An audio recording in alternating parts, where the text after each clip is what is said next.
Pleasant day to all of you. Today we are going to discuss about IALA. IALA is a non-profit making international technical association established in 1957. It gathers together marine aids to navigation authorities, manufacturers and consultants from all parts of the world and offers them the opportunity to compare their experiences and achievements.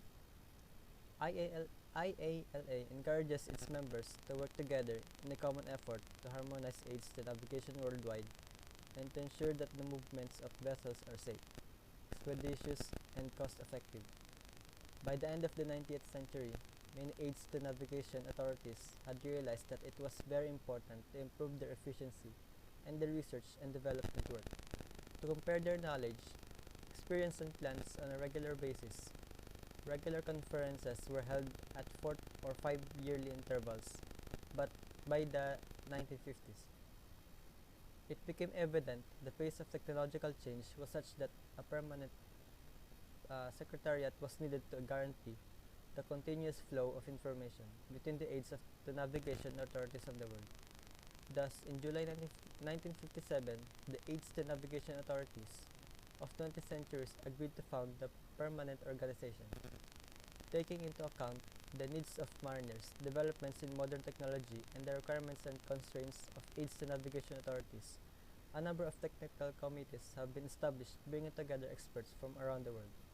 The aim of these committees is to facilitate the design and implementation of voyage systems, radio navigation services, and traffic management services. This work ensures that the mariners have aids to navigation, which will meet their needs both now and in the future. IALA is therefore contributing to the reduction of accidents to increasing safety of life and property at sea, while protecting the marine environment. IALA also encourages cooperation between nations to give developing countries the opportunity to make use of new aids to navigation techniques. It has gradually opened up to other organizations having an interest in aids to navigation as well as scientific institutes, manufacturers of equipment, and consultants. Today, IALA comprises of 200 members, 80 of which are national authorities and 60 are commercial firms.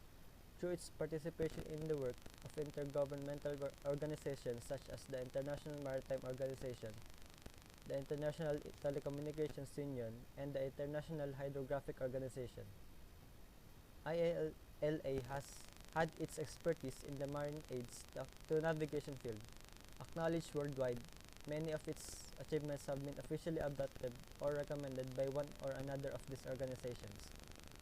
Due to its cooperation with another non-governmental organizations studying problems linked with maritime navigation, IALA is able to take into account the points of view of all parties concerned with developing new systems. Many of the IALA aims have been achieved, particularly in the field of harmonization of aids to navigation systems and risk analysis tools, and IALA continues to play a prominent role in technological developments. The Commissioners of Irish Light is an active member of IALA and is involved in its committees and work groups, which enable all members to share expertise and experiences and contribute to developments in their field. Now is the brief history of the IALA maritime voyage system. The beginning of a uniform system of voyage emerged in 1889 when certain countries agreed to mark the port hand side of channel with black can buoys and the starboard hand with red conical buoys.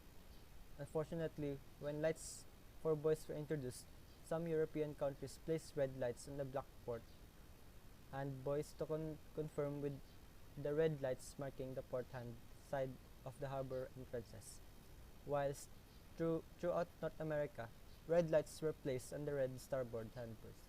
Thereafter, various conferences sought a single voyage system, but without since successful until 1936, when a system was drawn up under the League of Nations at Geneva.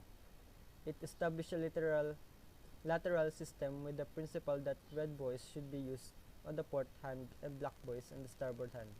However, several countries were not signatories of this convention and continued to to develop their original and opposite systems. After World War II, 1939 to 1945, voyage systems were re-established in Northwest Europe based on the system devised by the 1936 Geneva Convention. But wide differences in interpretation of the system resulted into 9 different systems coming into use in those waters. In the Dover Strait in 1971, the merchant ship Brandenburg struck the wreckage of the Texaco Caribbean and sank, though the wreckage was approximately marked a few despite being marked by a wreck marking vessel and many buoys, was struck by the Nike, which also sank. A total of 51 lives were lost. It was this disaster which gave rise to the development of the implementation of the IALA maritime voyage system. In 1973, observing the need of urgency, a further attempt to find a single worldwide system of voyage was made by the Technical Committee of IALA. IALA brought together representatives from the aids to navigation services in order to exchange information and recommend improvements to aids to navigation based on the latest technology.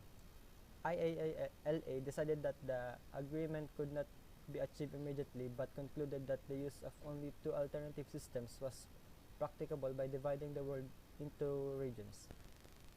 It proposed a system of allowing the use of both cardinal and lateral systems in each region, but whereas in region A, the color red of the lateral system is used to mark the port hand side of the channels, and color green the starboard hand side when proceeding in the conventional direction of the voyage.